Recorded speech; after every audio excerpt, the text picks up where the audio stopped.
The most unique and interesting console ever made was, in my opinion, the Nintendo 64. And the controller was a very unique controller, and it looked like this. Right, this thing was very interesting. It's unlike any of the standard controllers these days. It wasn't a bad controller either. It was very interesting and very nice. So let's have a look at it. You have your C buttons at the top in bright yellow, little plastic buttons, even a toggle is, and you know, they're for jumping and sort of little changing angle directions of the camera, same as that pad. D-pad, and the D-pad actually was hardly used in games. It was only really used on menus. You had to really use the toggle to do everything, which is good and bad, because the toggle, right, if you buy a brand new Nintendo 64 controller, the toggle is fantastic, it's brilliant. However, they loosen really easy, and then eventually, if you've been playing it way too much, been loosening the toggle, it turns into a very crap toggle, and then it turns into something like that. It should be sitting like that, and it just wobbles around, and yeah, it's just terrible. So, and especially games like Mario Party, a lot of you probably would have played that. It's just like a puzzle sort of a game, and you had to do that in the game, do the toggle, and everyone just your toggle on your Nintendo 64 is like a time bomb. It's just going to loosen like that because it's a spring. Yeah, if you look on the actual toggle, it's a nice plastic coating. Yeah, it's a decent toggle. Yeah, however, it loosens very easily. You've got a start button, your classic A and B buttons, and the Nintendo label. Over here, you've got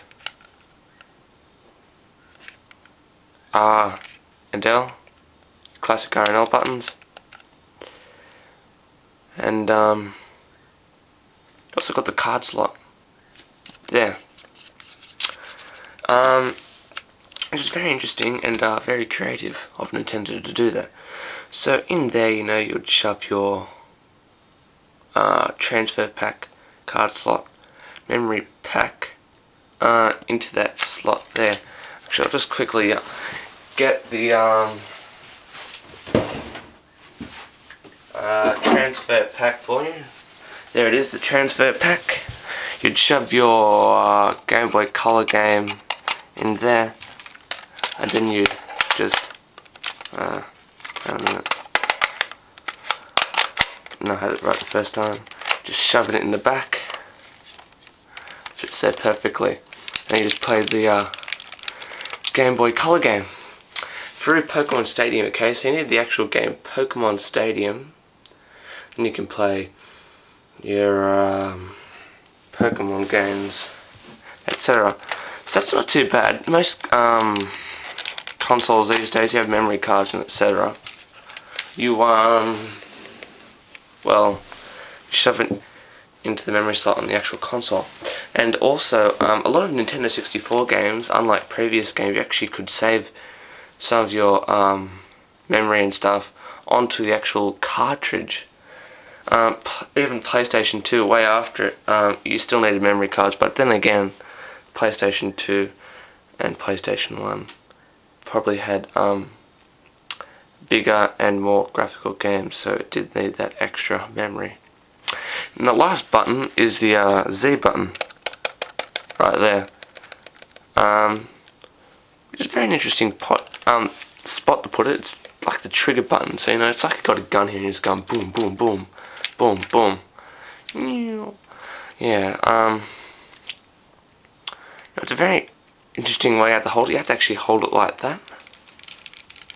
You know, and you don't use this little bit here, hardly ever. There's only like one or two games where you use that, you'd actually use a toggle, you know. So yeah, I don't actually mind using the D-pad, you know. Sometimes it's good cause so you don't wear out the toggle, but, you know, not a lot of games were like that.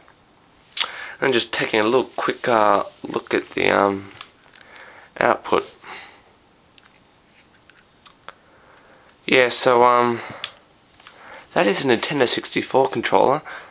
The most creative controller at the moment. They probably wouldn't make any more creative controllers ever made. Yeah, so thanks for watching this video, and that's that.